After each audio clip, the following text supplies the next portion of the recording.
Okay, तो अभी हम लोग ये चैप्टर नेक्स्ट चैप्टर स्टार्ट करेंगे जो कि है introduction to C. As said, I will go chapter wise chapter. Okay, so the first chapter which I covered is introduction to programming. Fine. Next chapter is introduction to C. यहाँ से हम लोग अपना C का journey start करेंगे.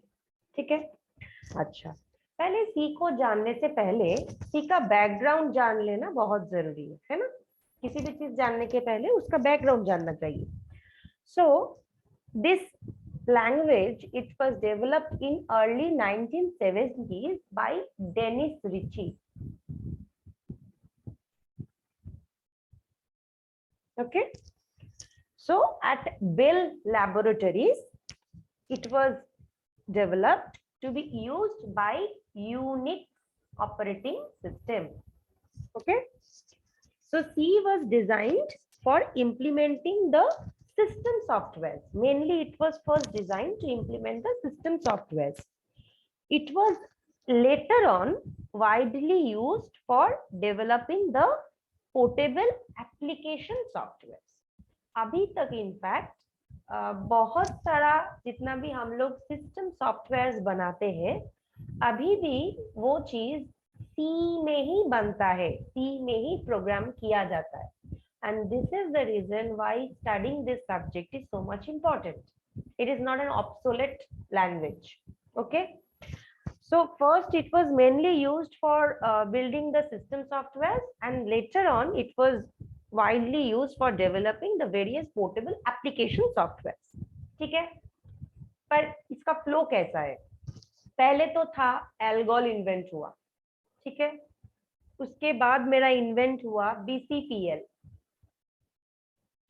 उसके बाद मेरा इन्वेंट हुआ बी. उसके बाद मेरा इन्वेंट हुआ ट्रेडिशनल सी. उसके बाद मेरा इन्वेंट हुआ K&R-C. इसका सारा फुल फॉर्म्स बता रहे. उसके बाद मेरा इन्वेंट हुआ ANSI-C. उसके बाद मेरा इन्वेंट हुआ C95. उसके बाद मेरा इन्वेंट हुआ C99. तो ऐसे ऐसे करते generation by generation they have upgraded the language. Okay, so this is the each version में कुछ प्रॉब्लम्स था जिसका नेक्स्ट वर्जन में क्या बोलते हैं उसको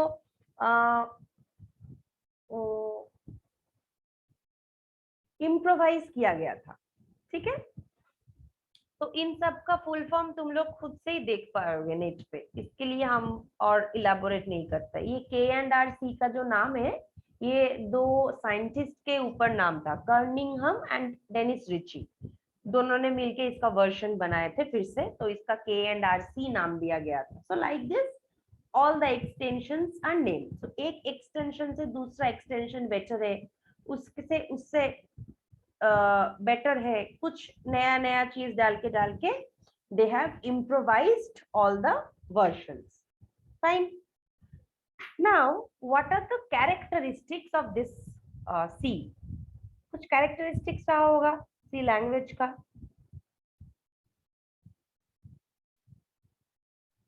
What are those characteristics?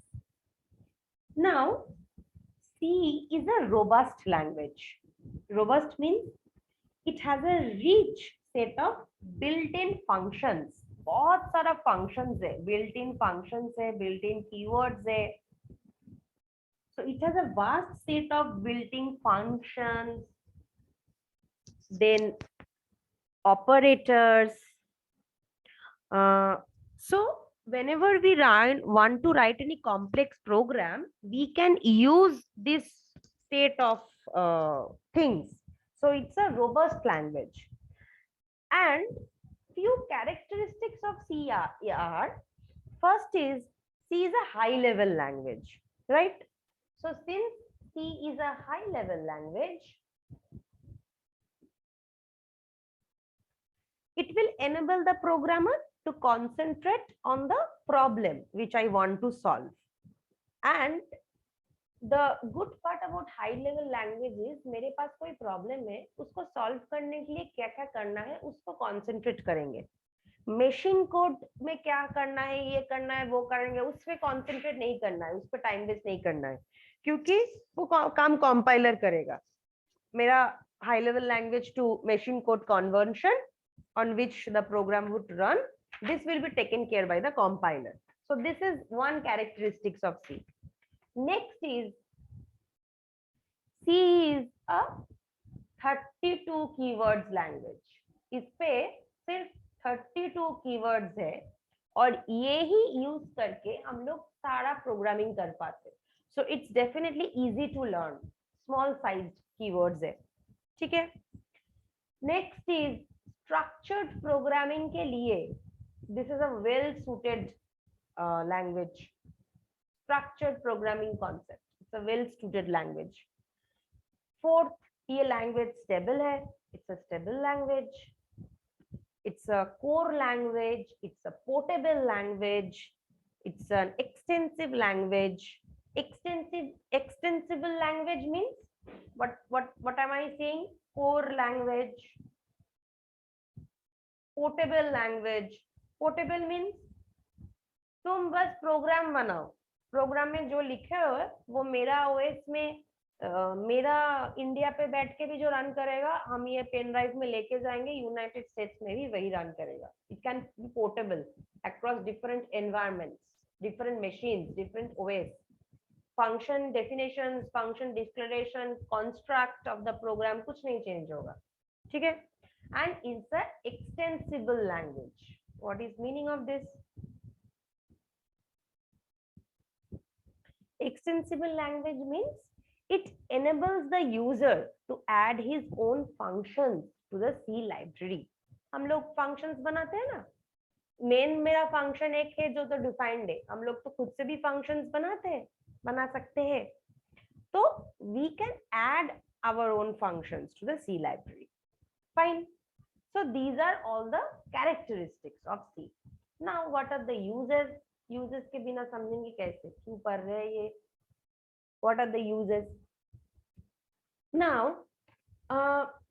primarily हम क्या बोले, C हम लोगों का सिस्टम प्रोग्रामिंग सॉफ्टवेयर बनाने के लिए काम आता है। So now first, second is large variety of professionals ये प्रोग्रामिंग लैंग्वेज एक्सेप्ट करते हैं, क्योंकि अभी तक भी हम लोग कंपाइलर बना रहे हैं, इंटरप्रेटर बना रहे हैं, ये सब अभी भी सी लैंग्वेज में ही इसका प्रोग्रामिंग किया जाता है, ठीक है। उसके बाद है, सिंस ये पोर्टेबल है, सो बहुत सारा ऐसा कंपाइलर्स का एग्जाम्पल है जहां पे इस लैंग्वेज पे एग्जीक्यूशन सारा होता है, जैसे ग्लासगो, गैम्बिट, बिटसी, स्क्वीक, वाला, ऐसा बहुत सारा है जहां पे ऐसे होता है। और एंड यूजर एप्लीकेशंस करने के लिए भी इसका यूसेज है ना। So these are all the usage of C. Now the most important one, what is the structure of a basic C program? How do we write a C program? Pay attention, okay? यहाँ पे C programme में एक structure follow होता है। पहले हम सारा pre processor directives लिखते हैं। I will explain everything, ठीक है। उसके बाद हम लोग ग्लोबल डिक्लेरेशंस देते हैं। अगर कोई है, सारा प्रोग्रामिंग में ग्लोबल डिक्लेरेशंस लगेगा ऐसा कोई गारंटी नहीं है, अगर लगेगा we will declare it before starting main. उसके बाद मेरा मेन स्टार्ट होगा, सॉरी, ठीक है।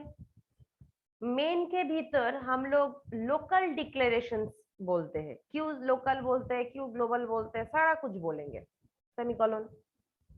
इसके बाद मेरा स्टेटमेंट्स रहेगा। स्टेटमेंट्स मतलब वही printf statements, scanf statements, calculation statements, जो कराना है वो स्टेटमेंट्स, तो बहुत सारा इस ब्रैकेट के भीतर बहुत सारा स्टेटमेंट्स रह सकता है, ठीक है। उसके बाद एक फंक्शन, एक सी प्रोग्राम में हम क्या बोल रहे हैं, बहुत सारा फंक्शन रह सकता है, मेन में से हम किसी फंक्शन को कॉल भी कर सकते हैं। एक प्रोग्राम में सिर्फ मेन ही ऐसा फंक्शन रहेगा, ऐसा कोई नेसेसिटी नहीं है। तो अगर मेरा प्रोग्राम स्मॉलर मॉड्यूल्स में बांटा गया है, तो सपोज मेरा फंक्शन 1 फंक्शन 2 बोल के दो और भी फंक्शन है, तो हम मेन के नीचे ऐसे इसको लिखेंगे, फंक्शन 1 लिखेंगे, ठीक है, ब्रैकेट ओपन, उसके भीतर फिर से मेरा लोकल डिक्लेरेशंस, मेरा स्टेटमेंट्स जो भी है, मेरा फंक्शन का ब्रैकेट क्लोज, इसके नीचे मेरा नीचे जगह नहीं है इसलिए साइड में लिख रहे हैं, इसके नीचे हम फिर से फंक्शन 2 को लिखेंगे अगर मेरा फंक्शन है एक कुछ ऐसे, उसके भीतर फिर से मेरा लोकल डिक्लेरेशंस, मेरा स्टेटमेंट, ब्रैकेट क्लोज, ऐसे ऐसे करके फंक्शन एन तक हम कर पाएंगे। मतलब फंक्शन को लिखने का यही तरीका है, फंक्शन को पहले लिखो, लिख के बाद ब्रैकेट के भीतर पहले लोकल डिक्लेरेशंस लिखो जितना भी है, फिर उसके बाद स्टेटमेंट्स लिखो, ठीक है। अभी जो ये चीज समझे है लिखने का प्रोसीड्यूर, इसका मतलब समझते हैं एक एक करके। पहले हम क्या लिखते हैं, हम बोले हैं पहले हमको सारा प्री प्रोसेसर डायरेक्टिव्स लिखना है। नाउ ये प्री प्रोसेसर डायरेक्टिव्स क्या है, this will contain the special instructions that indicate how to prepare the program for compilation. Example, ये जो हम लोग लिखते हैं हैश इंक्लूड लिखते हैं ना, ठीक है, तो this will tell the compiler that to execute the program some information is needed from this specific header file, ठीक है। हम ऐसे लिखते हैं किसी भी प्रोग्राम के शुरुआत में, फिर ऐसे लिखते हैं,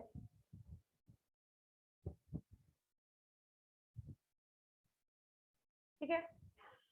So it will tell the compiler that to execute the program some information is needed and these informations we can get from the specific header files. These are the header files which can give the information which are needed for my programming, ठीक है। So a C program it will contain one or more functions, because हम अभी देखें main बोल के एक तो function है ही जो हर प्रोग्राम में रहेगा, इसका अलावा भी मेरा प्रोग्राम में और भी फंक्शंस रह सकता है। मेन एक ही रहेगा प्रोग्राम में पर अलग अलग नाम का फंक्शंस रह सकता है। So a C program can contain one or more functions where a function is defined as a group of C statements which are executed together. So these statements in a C function, they are written in a logical sequence in order to perform a specific task. But the program execution will always start from where the main is written. Okay, main function is the point where your program execution will start. Remember this, ठीक है। तुम्हारा programme में main function एक ही रहेगा, उसका भीतर से तुम अलग अलग फंक्शंस को कॉल कर सकते हो, अलग अलग नाम के फंक्शंस मेन के नीचे ऊपर लिख सकते हो, पर मेन फंक्शन एक ही रहेगा। और प्रोग्रामिंग में जहां भी तुम्हारा मेन फंक्शन है, your execution will start from that line only. Okay, now function में हम लोग दो चीज देखे थे। फंक्शन में एक था मेरा डिक्लेरेशन सेक्शन, हम बोल रहे थे लोकल डिक्लेरेशन, ठीक है, और एक था मेरा स्टेटमेंट सेक्शन। तो फंक्शन के भीतर, मेन के भीतर हो या फंक्शन कोई और के भीतर हो, फंक्शन का एक ही कॉन्सेप्ट है। फंक्शन के भीतर दो सेक्शन था, एक था डिक्लेरेशंस वाला लोकल डिक्लेरेशंस, और दूसरा था स्टेटमेंट्स वाला। तो अभी डिक्लेरेशन सेक्शन में क्या होता है, स्टेटमेंट सेक्शन में क्या होता है, ठीक है। डिक्लेरेशन सेक्शन में हम लोग क्या लिखते हैं, ये जो सेक्शन है यहाँ पे हम लोग डिस्क्राइब करते हैं the data that will be used in my functions. माने हम बोल रहे हैं ना हम वेरिएबल्स यूज करेंगे, तो वो वेरिएबल्स को हमको डिक्लेयर करना है। तो उस फंक्शन में वो वेरिएबल यूज से पहले हम बोल रहे हैं कि हम मेन के भीतर ए बोल के और सैलरी सेल बोल के दो वेरिएबल का इस्तेमाल करेंगे, ये मेरा मेन है, ठीक है। ठीक है, तो इसको तो सबसे पहले तुम डिक्लेयर करोगे, तो यही है declaration section, that is all the data that will be used in the function, these variables need to be declared. The data declared within a function, they are known as local declarations. Now why is that? इस function का longevity इस bracket के भीतर तक ही सीमित है। इसका मतलब है this is a local declaration which is local to this function main. अगर ये वेरिएबल डिक्लेरेशन मेन से पहले यहाँ पे होता, हम लोग देखे ना ग्लोबल डिक्लेरेशन एक सेक्शन लिखे थे, तो इसका मतलब सपोज यहाँ पे इंट एक्स बोल के कोई वेरिएबल को डिक्लेयर किया मेन से पहले, मतलब ये एक्स वाला वेरिएबल हम लोग कहीं पे भी यूज कर सकते हैं, मेन के भीतर, किसी और फंक्शन में, किसी और फंक्शन में, मेन के बाहर, anywhere. But the functions the variables which are declared in a particular function and not declared globally, that means they have local declarations. That means once you get out of this particular function, a का longevity खत्म, a का meaning खत्म। तुम ए को इस main के भीतर declare किए और तुम किसी और फंक्शन बोल के, फंक्शन 1 बोल के किसी और फंक्शन डिक्लेयर किए हो और उस पे तुम ए को प्रिंट कराने जाओ, ये वैल्यू मैच नहीं होगा। क्यों नहीं होगा? क्योंकि ए का लॉन्जिविटी इस फंक्शन तक सीमित था, ए का लॉन्जिविटी यहाँ पे नहीं है, ये खत्म हो गया। ठीक है, सो the data that are declared within a function are known as local declarations. Why?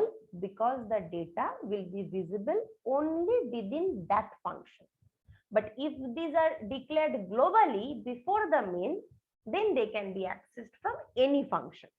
ठीक है, ये है मेरा डिक्लेरेशन सेक्शन का। नेक्स्ट है मेरा स्टेटमेंट सेक्शन का। ठीक है, स्टेटमेंट सेक्शन, स्टेटमेंट सेक्शन में क्या लिखते हैं हम लोग? डिक्लेयर हो जाता है तो हम लोग क्या करते हैं? हम लोग प्रिंटफ करते हैं, स्कैनफ का यूज करते हैं, कुछ कैलकुलेशंस करते हैं, एक्सेट्रा, ये सब करते हैं। So statement section will contain all the lines of code that will manipulate the data to perform a specified task. पहले कौन कौन डेटा को लेके काम करना है उसको डिक्लेयर कर दिए, ये मेरा डिक्लेरेशन सेक्शन में चला गया। फिर इस डेटा को यूजर से लेना प्रिंटफ यूज करके, फिर स्कैनफ यूज करके, फिर इस डेटा के ऊपर सपोज कुछ काम करना, फिर इसको फिर से प्रिंटफ कराना। So these are all the work that we are doing in order to manipulate the data in order to perform a task. These all will go to the statement section. Fine. And so these are all the section wise, and a C program can have any number of functions depending on the task that have to be performed. एक programme में 4, 5, 6, 7 बहुत सारा functions हो सकता है, and her function का बहुत सारा स्टेटमेंट्स हो सकता है। जैसे यहाँ पे देखो सपोज 4 स्टेटमेंट्स है, कोई फंक्शन में 10 स्टेटमेंट्स है। Any function can have any number of statements, it can have any number of declaration statements, fine, according to the specific meaning of the task, but every program will have only one main function. ठीक है, अच्छा, अगर समझ गए हैं तो first एक C programme लिखते हैं। तो the first C program, let us write it.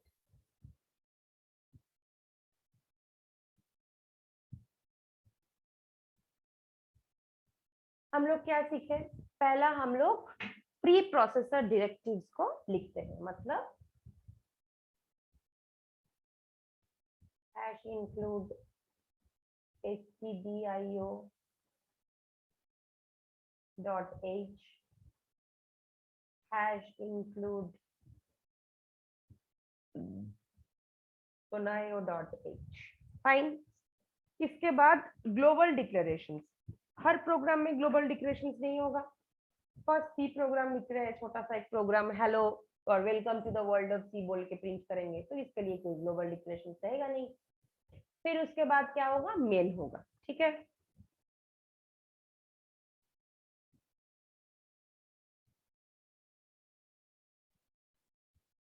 ठीक है, इंट करेंगे। ठीक है, यहाँ पे रिटर्न 0। नाउ सपोज यहाँ पे दे दिया गेट ch, रिटर्न 0। ठीक है, ये जो हमने सेक्शन ऑफ कोड लिखे हैं, this is common for all the programmes which you will write. ये तो बेसिक लिखना ही है, दिस 5-6 लाइन्स ऑफ कोड। और जितना भी ज्यादा कुछ इंक्लूड करना है, ये वाला सेक्शन में हम लोग एक के बाद इंक्लूड करने जाएंगे, ये वाला सेक्शन। ठीक है, इतना सा piece of code is compulsory for writing any program, and I have explained yesterday in the class कि क्यों हम लोग मेन के पहले यहाँ पे इंट लिख रहे हैं, क्योंकि ये रिटर्न डेटा टाइप है। रिटर्न 0 है ना, 0 मतलब इंटीजर, तो इंट। अगर रिटर्न 0 ये स्टेटमेंट नहीं लिखते हैं तो यहाँ पे लिखेंगे void, void, void में, और रिटर्न 0 लिखेंगे नहीं। ठीक है, हम चाहते हैं सबसे इजी वाला प्रोग्राम कि हमको बस प्रिंट करा के देखा welcome to the world of C. तो नो वेरिएबल्स, कुछ वेरिएबल्स का जरूरत नहीं है, तो हम बस एक प्रिंटफ स्टेटमेंट रख देंगे।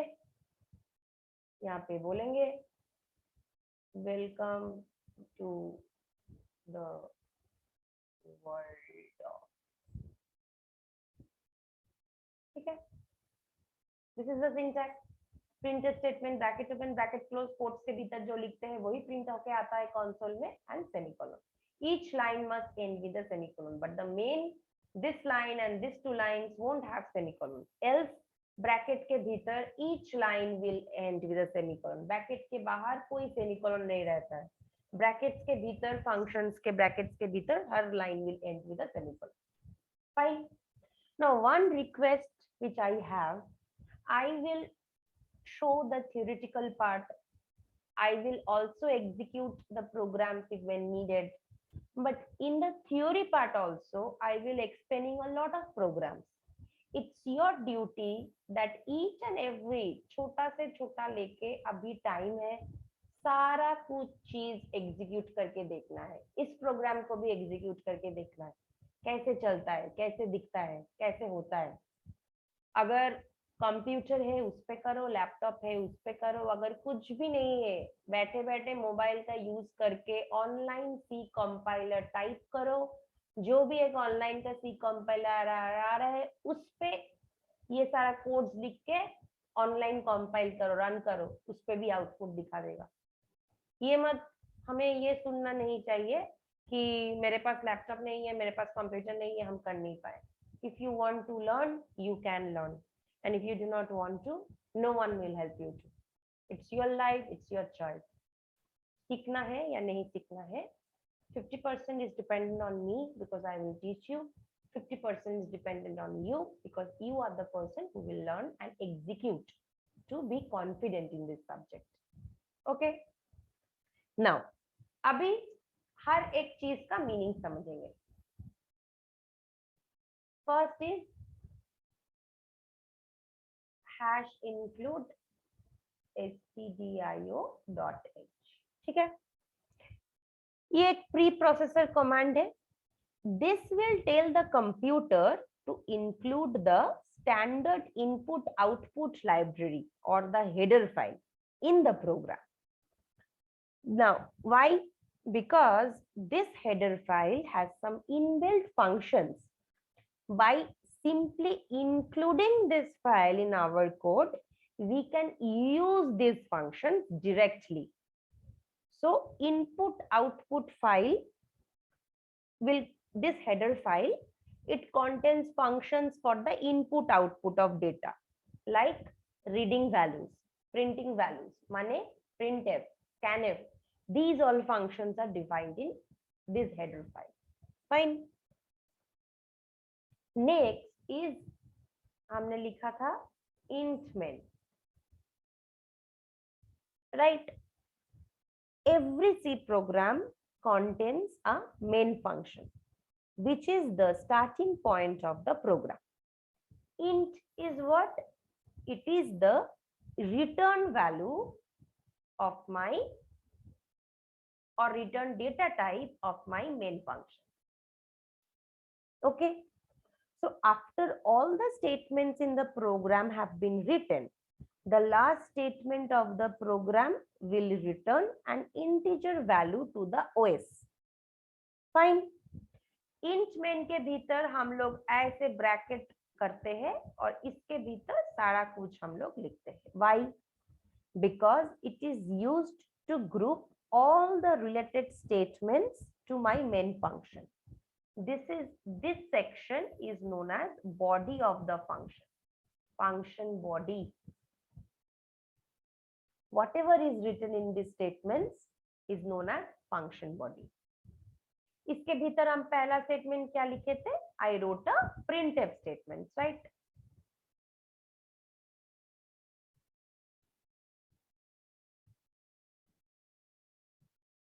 I wrote a printf statement.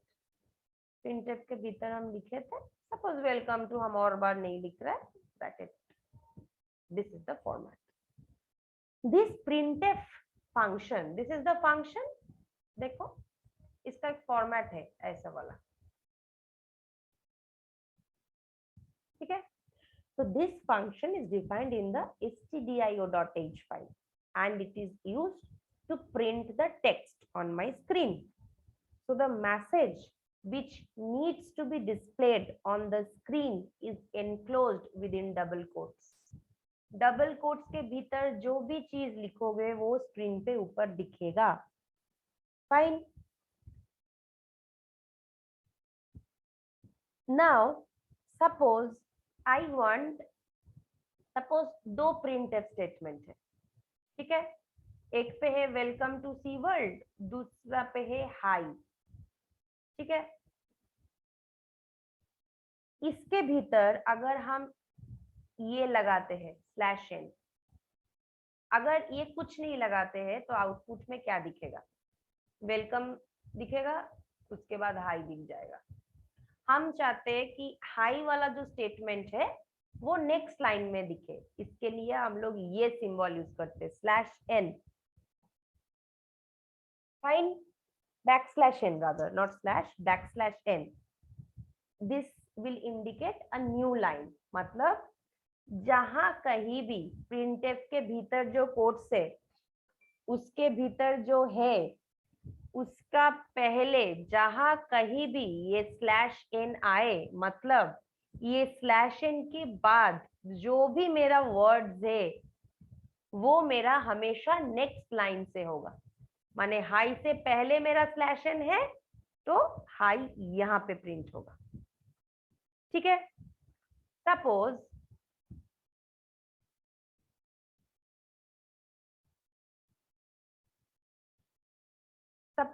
यहाँ पे था ये वाला, उसके बाद हाई ऑल, ये हो सकता है. तो फिर देखो वेलकम और हाई एक साथ होगा, ऑल यहाँ पे होगा. जो भी कोई टेक्स्ट से पहले ये लाइन, ये सिंबल है, मतलब वो वाला नेक्स्ट लाइन पे होगा. तो ऐसा बहुत सारा चीज होता है. एक होता है \t, मतलब टैब देता है. जिस कहीं भी वर्ड के पहले ये डालो मतलब वो स्पेस देके होता है. मतलब अगर हाई एंड ऑल के भीतर हम /t ऐसे डालते तो हाई यहाँ पे लिखा होता और ऑल यहाँ पे आउटपुट में एक टैब ले लेता है, ठीक है. So these are all the escape sequences. Means तुम हम क्या बोले कि कोट्स के भीतर जो भी लिखा है वो प्रिंट होता है, पर /n प्रिंट नहीं हुआ, कोट्स के भीतर था. /t प्रिंट नहीं हुआ, कोट्स के भीतर था. So these are all non-printing control characters. So all non-printing control characters will be going with a backslash. /n, /t, /f. F gives you a new page or a clear screen like this. Okay fine. उसके बाद हम लोग क्या लिखे थे, हम लोग एक रिटर्न 0 किए थे, है ना। सो this will return the value 0 to the OS to give an indication that there were no errors during the execution of the program, right? And मेरा अगर प्रोग्राम हो जाता है तो तुम लोग जब वो सेव करते हो, तुम लोग देखना सेव के टाइम पे जो भी प्रोग्राम नाम से सेव कर रहे हो .c एक्सटेंशन होता है ना। .c एक्सटेंशन जब .exe एक्सटेंशन बन जाता है तो हमें आउटपुट दिखने लगता है। Fine. So this is the first introduction where C programming का बैकग्राउंड बोले, हम यूजर्स बोले, structure of any C programming बोले, एक सबसे सिंपलेस्ट एक छोटा सा प्रोग्राम लिख के दिए और उसका हर स्टेटमेंट्स का मीनिंग डिस्कस किए। ठीक है, तुम लोग ये प्रोग्राम अपना ऑनलाइन कंपाइलर से मोबाइल पे यूज करके एग्जीक्यूट करो, तुम ही समझ जाओगे कैसे हो रहा है।